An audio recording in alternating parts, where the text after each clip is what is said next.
Il y aura bien une intervention terrestre à Gaza, c'est ce qu'a réaffirmé le Premier ministre israélien Benjamin Netanyahou lors d'une allocution télévisée.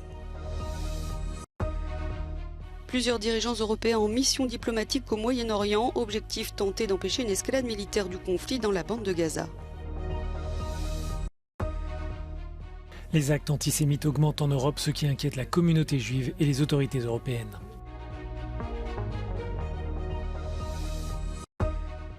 En Slovaquie, Robert Fico prend la tête d'un nouveau gouvernement de coalition avec le soutien du parti d'extrême droite pro-russe SNS.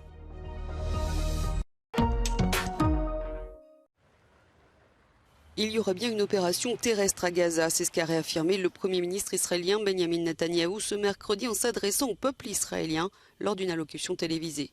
Il a ajouté « Nous travaillons contre la montre pour préparer la destruction du groupe islamiste palestinien Hamas, auteur des attaques perpétrées contre Israël depuis le 7 octobre, des attaques qui ont causé la mort de 1400 Israéliens, blessé des centaines d'autres et permis au Hamas de kidnapper plus de 200 personnes.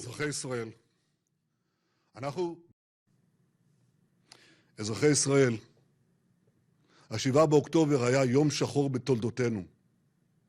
נברר עד תום מה קרה בגבול הדרום ובעוטף עזה. המחדל הזה ייבדק עד תום. כולם יצטרכו לתת תשובות, גם אני. En attendant de rendre des comptes, le Premier ministre israélien veut gagner la guerre. Il a déclaré que lorsque les troupes israéliennes entreront dans la bande de Gaza, elles feront payer les meurtriers qui ont commis ces crimes horribles. Il a aussi réitéré l'appel déjà lancé à la population civile palestinienne du nord de la bande de Gaza pour qu'elle se dirige vers le sud et évite les conséquences de l'opération terrestre. Empêcher une escalade militaire du conflit dans la bande de Gaza, c'est ce que tentent de faire plusieurs dirigeants européens au 19e jour de la guerre déclenchée par l'attaque sanglante du Hamas. Après une visite mardi en Israël et dans les territoires palestiniens occupés, le président français a rencontré les dirigeants égyptiens et jordaniens. Emmanuel Macron a expliqué que la France ne pratique pas le double standard, que le droit international s'applique à tout le monde, que toutes les vies se valent et que l'idée des deux États, Israël et Palestine, vivant côte à côte en paix n'est pas caduque. Il a aussi annoncé l'envoi d'un navire militaire pour soutenir les hôpitaux de Gaza et d'un avion chargé de matériel médical qui doit arriver ce jeudi en Égypte. Les premiers ministres tchèques et autrichiens se sont aussi rendus à Tel Aviv pour exprimer leur solidarité avec le peuple israélien et soutenir le droit d'existence d'Israël.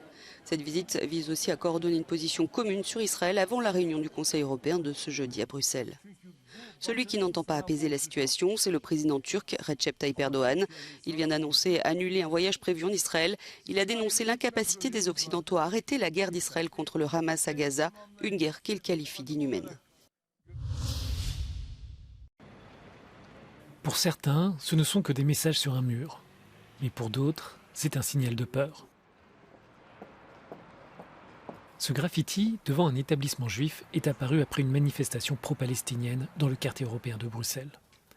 Ces mots n'ont rien d'innocent, comme le souligne un rabbin. You know you are here. You know this is a synagogue, and this is of course the main message. Depuis le début de la guerre entre Israël et le Hamas, les actes antisémites ont augmenté. Ces incidents vont de l'agression verbale à la menace physique, mais aussi à travers des messages de haine en ligne et dans la rue.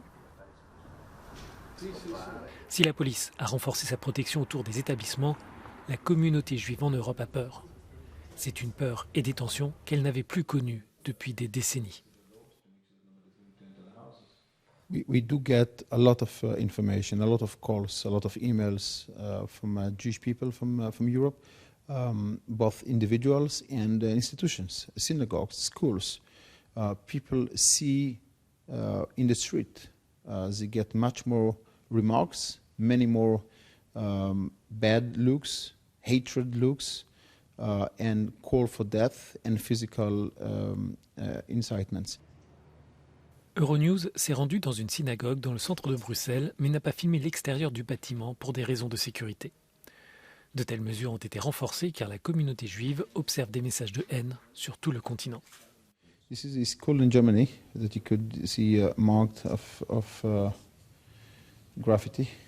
This is a demonstration against Jews that took place in Spain.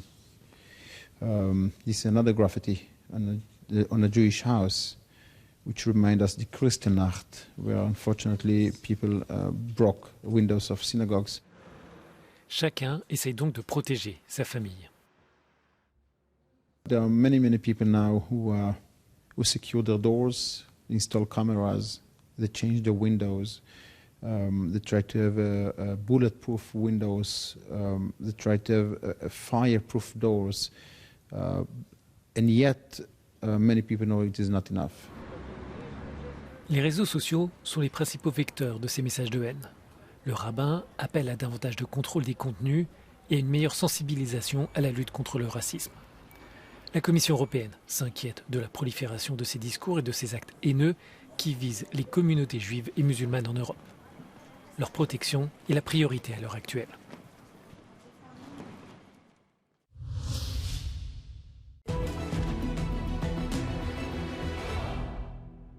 Ukraine has given high priority to operations around the banks of the lower reaches of the Dnipro River, building up small bridgeheads on the east bank. It has controlled since the summer, and the fighting in that area has intensified.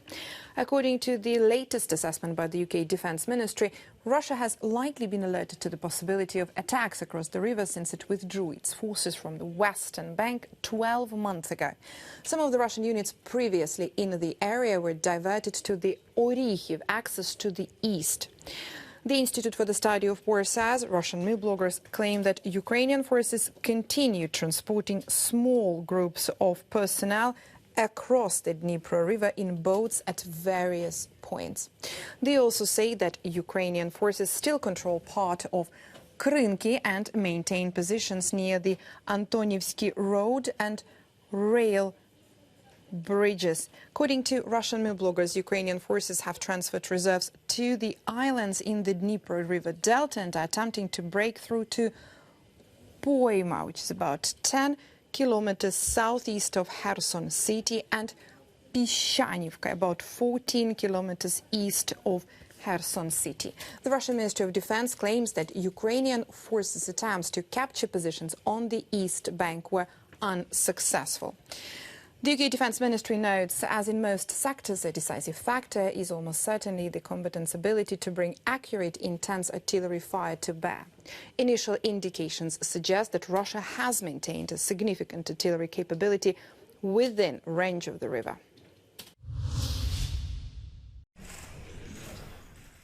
En Slovaquie, le populiste Robert Fico prend la tête du nouveau gouvernement de coalition avec notamment le soutien du parti d'extrême droite pro-russe SNS. Robert Fico a déjà nommé ministre des Affaires étrangères son allié, le député pro-russe Juraj Blanár. Robert Fico a déjà occupé à 3 reprises le poste de Premier ministre. Euronews a demandé à quelques Slovaques ce qu'ils espéraient du nouveau mandat de Robert Fico.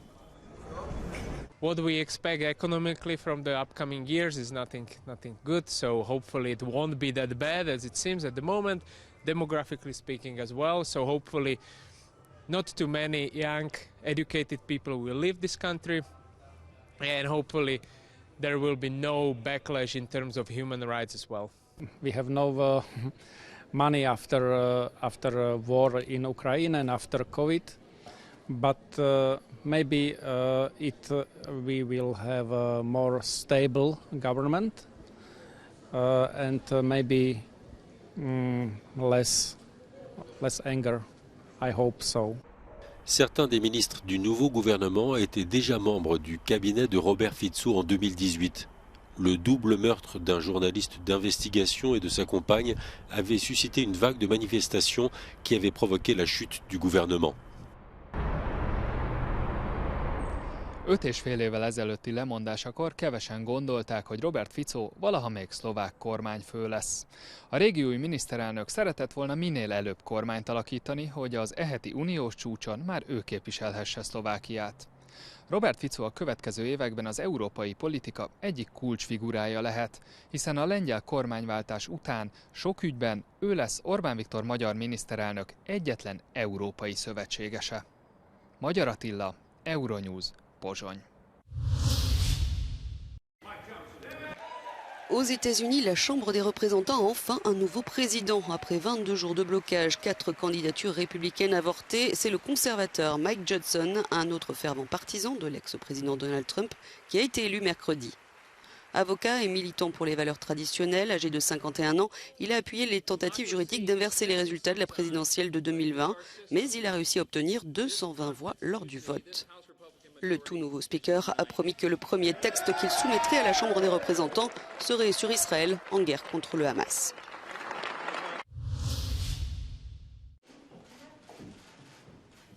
L'Allemagne se dote d'un nouvel arsenal de lutte contre l'immigration clandestine. La ministre de l'Intérieur, Nancy Faeser, a présenté un ensemble de mesures visant à accélérer et à accroître les expulsions d'étrangers en situation irrégulière dans le pays. Le projet de loi doit encore être approuvé par le Bundestag. Um das Grundrecht auf Asyl zu schützen, müssen wir aber irreguläre Migration deutlich begrenzen. Wer kein Bleiberecht hat, muss unser Land wieder verlassen. Die Zahl der Rückführungen ist in diesem Jahr schon um ca. 27% höher als im Vorjahreszeitraum. Dennoch gibt es erheblichen Handlungsbedarf. Ce projet de loi prévoit notamment d'augmenter la durée maximale de la garde à vue avant expulsion de 10 à 28 jours et de faciliter spécifiquement l'expulsion des personnes qui sont membres d'une organisation criminelle. Il prévoit également de supprimer l'obligation d'informer à l'avance les personnes qui vont être expulsées pour éviter qu'elles ne se cachent.